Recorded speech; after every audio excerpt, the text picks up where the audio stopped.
Well, today we're diving headfirst into a story that has rocked the conservative movement, a tragedy shrouded in mystery and a narrative that just doesn't add up for many. We're talking about the shocking death of Charlie Kirk, a titan of the conservative youth movement, and the swirling controversy surrounding his passing. The official story has more holes than a Swiss cheese factory, and our guest today, Candace Owens, is not afraid to light a match and expose the darkness. She's been under tremendous fire for daring to ask uncomfortable questions, for challenging the accepted narrative, and for demanding transparency. But as you're about to hear, when things don't make sense, real conservatives don't just move on. We dig deeper. We demand answers, and we refuse to let the truth be buried under a pile of convenient lies. Get ready, folks, because what you're about to hear will challenge everything you thought you knew about this case. Let's jump in. The Aspen people who were at the event said that never happened. What? These are the Turning Point USA donors who have contacted me and said, Candace, that is AI. He did not say that. What? Now, they have alleged that they have the video of that. Why did they only play the audio? I obviously have a lot of resentment, particularly for Kash Patel, because of the Charlie Kirk situation, looking at what he has done, the fact that he won't hand over the documents, and the theater of that, the theater of how they came out, and oh gosh, it makes me so sick. You have no idea how sick it all makes me to reflect upon just the fact that Charlie empowered these people. It makes me sick. Well, I mean, look, So I started watching, I had never watched your show until after he was assassinated, because I'm like, there's something off. And she knew him better than anyone else in the media. So let me see what she's got. But I've got so much going on, and it was hard to follow your investigation, because there were so many moving parts, and I got to produce a show. And so I just kind of dropped off a little bit. But what were you saying about Kash Patel's refusal to hand over documents? I don't know about that. So the trial, I'm obviously on top of it, because I really do think that what they're so angry about right now, more broadly speaking, is that we're staying focused on things. We are designed to be an ADHD culture. That's true. Charlie died yesterday. I forgive him. Okay, everybody move on. We're all good. Well, let's move on. She's moved on. Everyone, forget about it. Epstein files. Oh, who are we talking about? The Epstein files? Okay, good. Let's move on. Let's move on. Okay, Trump says it's good, and you're MAGA, right? Here's some red meat. You're MAGA. Trump said it. Here's Lancer the king. Yeah. And we're not doing that. We're not doing that. And with this, I was like, I am not moving on from this. And so but the midterms. Exactly. We've signed up. We're getting the documents, obviously, but the midterms. And in this particular case, so they obviously, I sat down with Erica, and she explained to me they were sort of moving towards this May date, or where he hasn't even entered into plea yet, to be clear. And so in May, they're supposed to have this hearing, and there's limited discovery in that time frame, because one of the questions I asked Erica sincerely was, you're communicating to the public that you believe they have the right guy. So my assumption when she was saying that to Barry Weiss was that obviously she has access to more information than we have. Like, as you know, she's involved in the case, she's listed as a victim on the case, like she can see stuff that we can't see. Maybe it's literally a clear video of Tyler Robinson coming out and shooting Charlie, like open to that. And then when I sat down with her, she was like, oh no, I don't have anything more than the public has, because now what happens is we have to move towards this May date, and the SBI, which is the Bureau of Investigations in Utah, is the state investigations in Utah. They're going to go now find all this evidence that Tyler Robinson did it. And Tyler Robinson, then they presented that to Tyler Robinson's team, and they then build their sort of defense leading to this May date. Well, it turns out that Tyler Robinson's team files a document and says, we need to move this date because we have been asking for Kash Patel, who should not even be involved in this case, mind you, it's a state case, to release the information to us, to give us these documents to his defense. So they're like, they haven't even given it to Utah. Forget SBI. They hasn't given it to the SBI.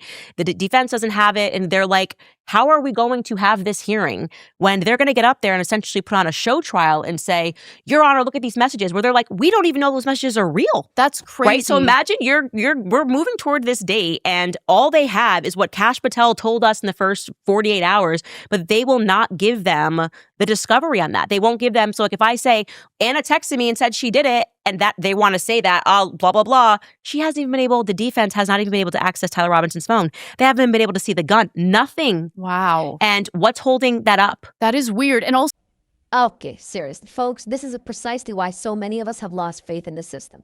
Imagine a cop shows up to a crime scene, points at someone and says, he did it. When you ask for the gun, the phone, or the basic evidence, they shrug and say, nah, we'll get to that later. That's not justice. That's a rigged game. This isn't how justice works, people. This isn't how anything works. Unless you're trying to hide something or you're trying to railroad someone, the defense can't even access the alleged killer's phone or the supposed murder weapon. In what universe is that a fair process? That is crazy. We've all seen this movie before, haven't we? The quick arrest, the sealed evidence, the pressure to move on. It's a classic playbook for controlling the narrative, not for finding truth. And when you see these kinds of procedural irregularities, it seems cover up louder than a dog whistle at a cat convention. It makes you wonder, if they're this sloppy or this deliberately obstructive with the basics, what else are they hiding? What else is being manipulated? This isn't just about a trial. It's about the integrity of our legal system and the pursuit of real justice. Candace is right to call this out. It is what it is. When institutions fail to provide even the most fundamental elements of a fair investigation, it's not just weird. It's a flashing red light signaling that something is deeply, fundamentally wrong. And if we, the public, don't demand answers, we're just letting him get away with it. This is just the beginning, and it only gets crazier from here. Let's move on. so what's up with the arbitrary May date, right? Yeah, and that was the thing. They fought back immediately because they were like, we want to make sure that like we get the discovery that we're asking for. And the judge was like, oh, it'll be fine. Don't worry about it. By then in May, if we need to bump it, we will. And they all kind of agreed to that. And now that May is upon us, Erica's team, because she's a listed victim, so when I say Erica's team, I mean literally she's a victim in this case, is fighting them. They're like, no, we want to keep the May date. And I'm like, so why weird. would you want to keep the May date? And I've instantly alerted the public to that. I'm like, they are not giving them, we have no idea these shady messages.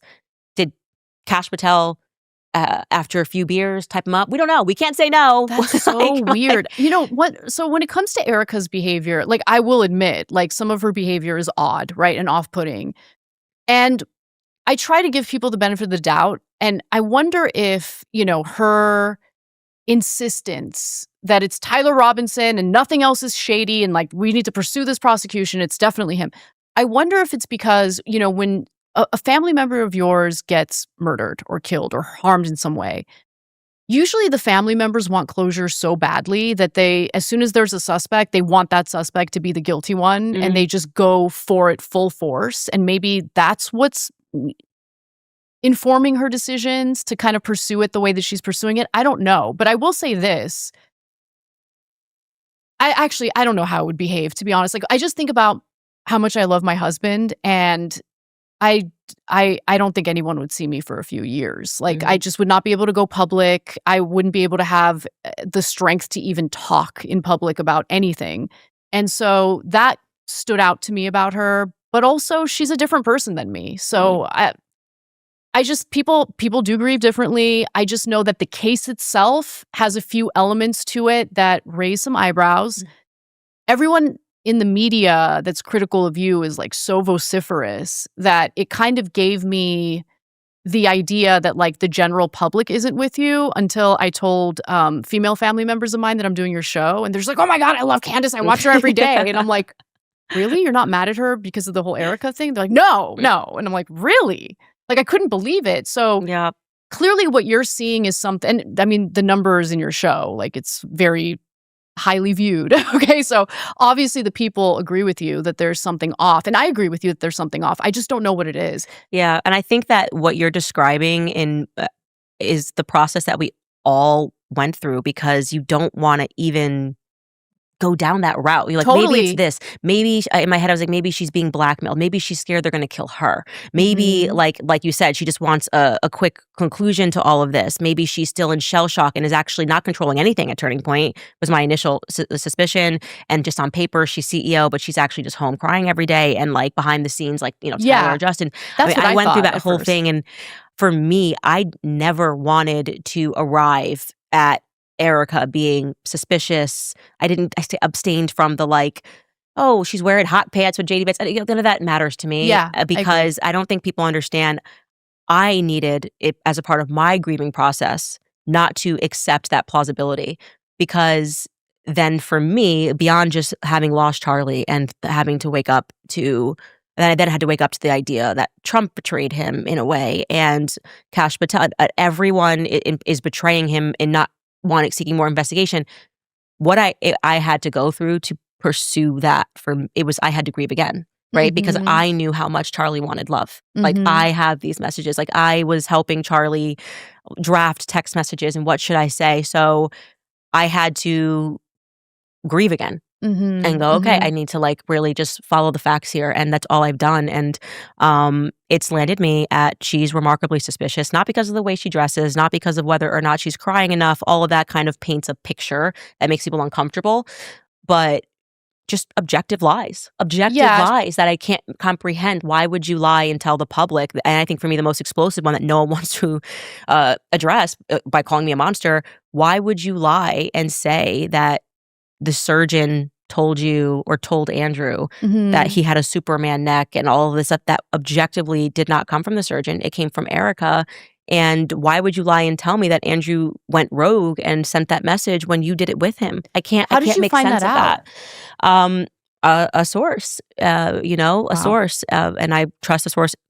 And obviously that's a strong statement to make. And so when Erica first said to me, I also didn't believe her, right? So when she said, I said, what's the Superman neck? And she said, oh, well, Andrew went rogue. And then I said, the surgeon went rogue though and talked because the surgeon violated HIPAA and Andrew went rogue. Yeah, that's a good point. And beyond having the conversation, Andrew then tweeted without your permission. Like, that's a lot to have had to happen. I don't believe that the surgeon violated HIPAA and spoke to Andrew without your permission. And I said that to her face. I said, it's a tough one for me, but okay.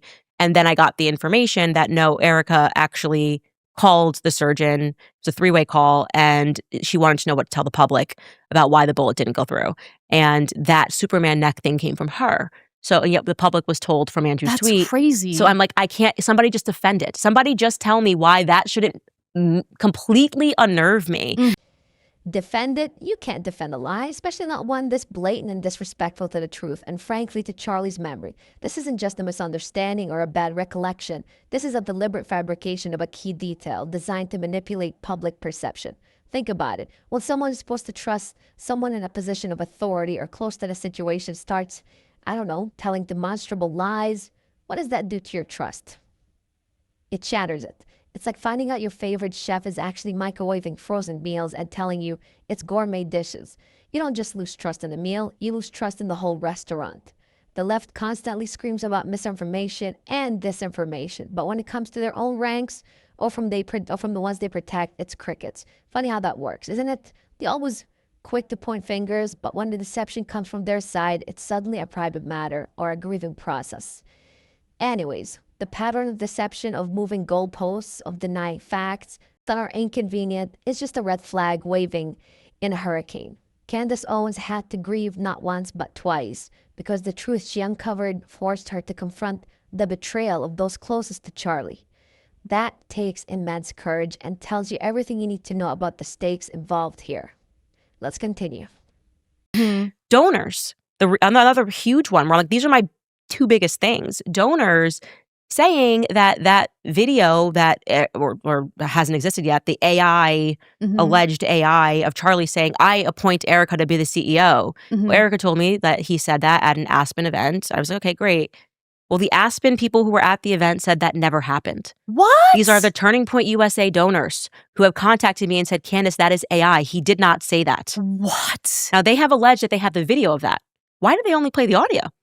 And then when I said, hey, guys, this is not normal. It doesn't actually really sound like Charlie. The cadence is somewhat off. And I said, okay, so just drop the video so we can all put this to bed. Not only that, people at Turning Point told me that he never said that at this event, okay? So what am I left to do? You guys mentioned this to the public. You said that Charlie, 2 weeks before, I guess, had done a complete 180 on his entire life's perspective that women should stay home and raise the children and not be CEOs. And suddenly he was like, you know what, actually, not only should women do it, but single women should do it. Widows should do it. And the kids should just be raised by the nanny and they should work 80-hour weeks. That does seem uncharacteristic of Charlie It's Kirk. completely uncharacteristic of everything he's ever said. In fact, one of the last conversations I had with him was at the Democratic National Convention. And look, I always appreciated the fact that he was down to debate, right? Yes. And that he didn't ever let it get dirty. Mm-mm.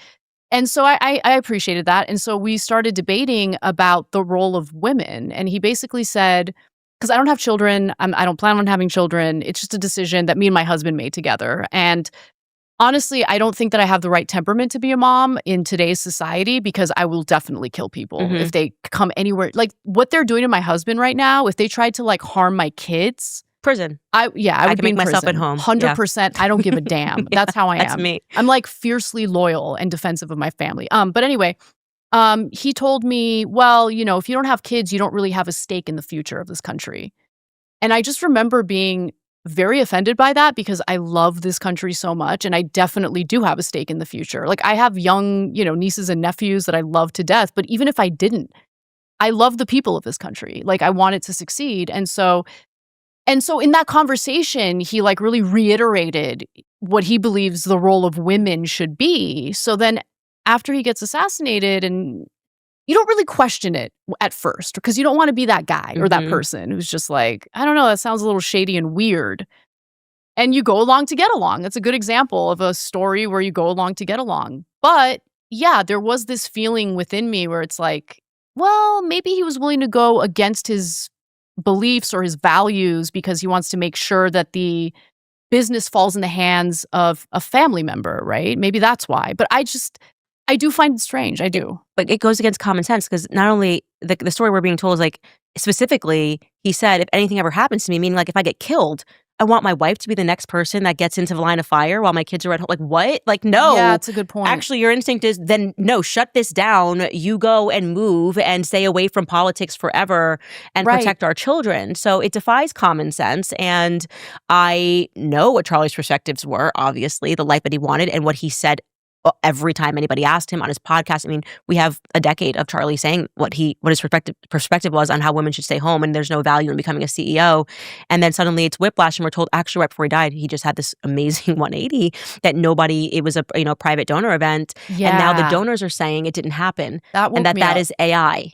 Okay. Wow. That's a very big claim that I am making, right? And I'm not making that claim, by the way, the donors are.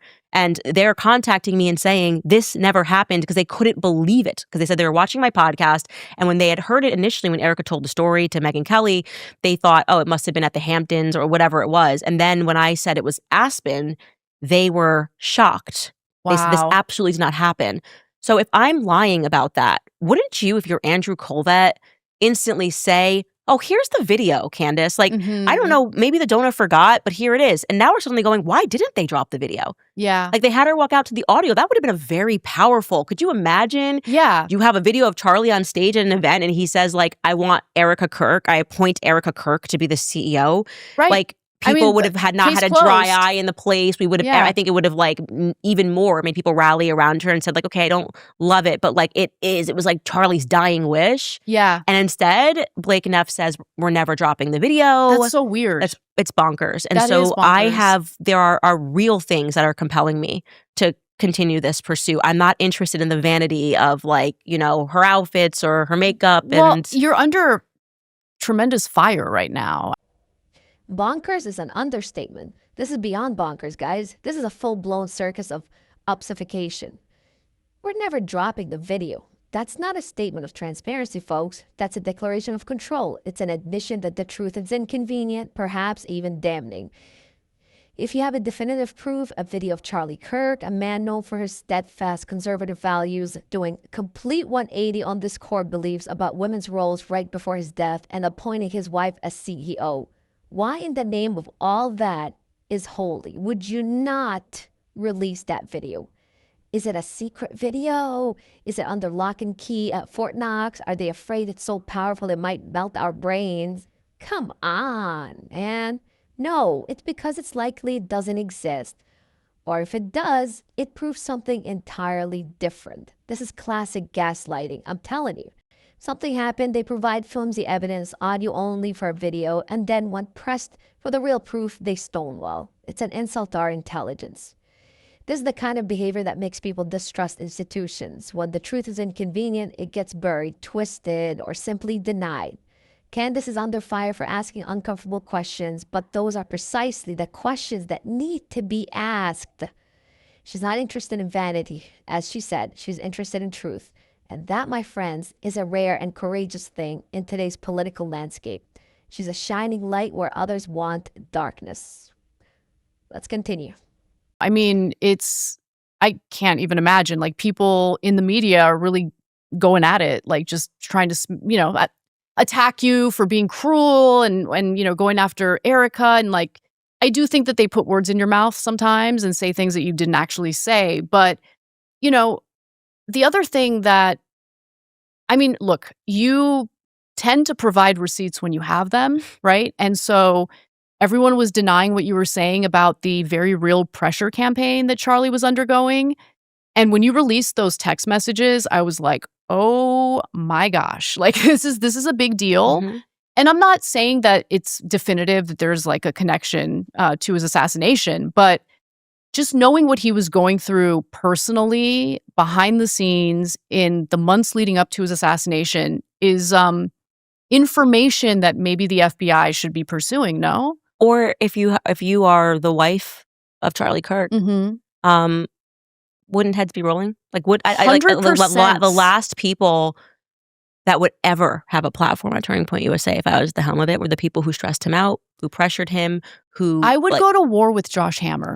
Hammer. If that were my husband, Yeah. and Josh Hammer was lying about what my husband actually believed, I would be at war with him. Right.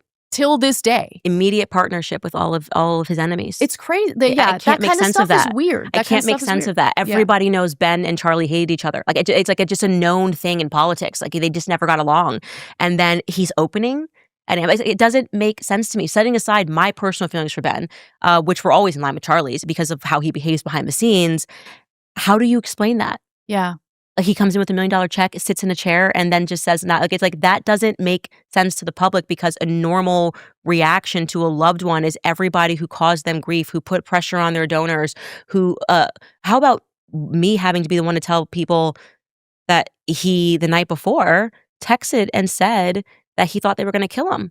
And not only that, but she explicitly denied that on Glenn Beck. She did deny that. Until I clocked it and said, well, Andrew Colbert told me that he was one of the ones that received it. And then it became the story about, oh, maybe it was in Telegram. Dan Flood received a message as well. It wasn't on Telegram. It was on iMessage. So who deleted it? Or were you lying? Or did somebody delete it? Okay. I want to give you the benefit of the doubt. Maybe someone took his phone in between and deleted all that. I don't even know why you have his phone, actually. I feel like that should be in evidence. But it becomes increasingly hard that no one is attacking the substance of what I'm presenting. They're just saying, like, how dare you? How dare you keep telling the truth about what Charlie was going through? How dare you present to the public that he did not die a Judeo-Christian and that he was angry with how he was being treated? Well, there was one other thing that I thought was interesting, right? The audio of Tyler Robinson's grandfather. Remember, Tyler Robinson allegedly was like turned in by his family. His like family knew he was guilty, and it turns out his grandfather, whose weapon he allegedly used, right, to carry out the assassination, was there at the trial defending his grandson. But we were all led to believe that the family, knew that Tyler Robinson is guilty and are not supporting him in this process. Everything has been a lie, and I've told the public that I'm like, when this case gets going, you're going to see that everything's a lie, and so we are left asking the question: is why are they lying? And I'm sorry that we're rational thinkers, and we are seeing how I don't trust my government. Like it's that simple. I just don't trust the government. That's where we're at. So I feel like anyone who doesn't have a healthy dose of skepticism needs to get some, okay? Because BB's radical denials when no one was pointing the finger at him was also kind of just like weird. Yeah. I didn't kill Charlie Kirk. I didn't kill Charlie Kirk. Why are you saying that right now? I know, that was pretty wild. First of all, why was he on a U.S. media tour on the day that he got assassinated? Mm-hmm. I don't care what Netanyahu thinks about anything that happens in our country at all. He should be in prison for the rest of his life as a war criminal, because that's what he is. Why are we hosting him on media shows here in the U.S. to chime in on Charlie Kirk's assassination? It's bonkers. I have resisted but like allowing myself to believe that there's like a wider conspiracy because you just don't want to believe it. Mm-hmm. But I will say this, nothing adds up. Like this whole situation doesn't add up. And I do find it very strange that the person who wants to ask questions, and look, you might pursue threads that don't go anywhere. And I think people have a problem with that, right? They feel like, oh, you're incriminating individuals who are innocent. Like that's the big argument I hear against you. But I don't think you'd be pursuing this if you felt like there was an adequate investigation being done. And I myself agree with you that there isn't an adequate investigation being done. And he went toe-to-toe with Bibi and he won over the Iran war. And I think that people have to understand that. We're sitting here talking about how he feels nothing as he mass murders children. The way that he lies is also, there's something so psychopathic about it when he just gets on and pretends he's perpetually the victim. And he's just killing people all day, every day. He's a homicidal maniac. I know. Who is supported by the halls of Congress, who gets a standing ovation when he walks into Congress. It's disgusting. So if that's possible, if it's plausible for these people not to want to spit in his direction when he walks by them, then we have to imagine that. Do you think you'd have an issue like doing something to Charlie Kirk? It means nothing to these. And I'm not saying that we have evidence that Bibi Netanyahu did. Whoa, let's just process that for a second. The implications here are staggering. To suggest Charlie Kirk's assassination could be tied to geopolitical power plays, specifically with a foreign leader like a Netanyahu, is not just controversial, it's explosive. And frankly, when you look at how aggressively some globalist agendas are pushed and how fiercely Charlie Kirk stood against them, it's not entirely out of the realm of possibilities. We've seen our own government lie to us before about wars, about intelligence, about countless things, and to think that powerful figures, foreign or domestic, wouldn't even remove obstacles to their agendas is naive at best. Charlie Kirk was no pawn. He was formidable bishop, maybe even a queen in the conservative movement. And the way they tried to frame his character, that he suddenly did a 180 on this core beliefs, that's just the oldest trick in the book to discredit someone and justify a narrative. The truth, my friends, is often stranger than fiction and far more inconvenient for those in power. Candace Owens is brave for digging into this, and it's up to us to listen and think critically and to demand answers. All right, folks, that was a heavy one. What do you think? Is Candace Owens into something here, or is it just all tragic misunderstanding? If you appreciate people willing to ask tough questions and challenge the establishment, make sure to like this video, subscribe, or more unfiltered analysis, and hit that notification bell so you don't miss our next deep dive into the stories the mainstream media wants you to ignore. Keep questioning, keep asking, keep seeking the truth. Never stop fighting for what's right. We'll see you next time. Take care now.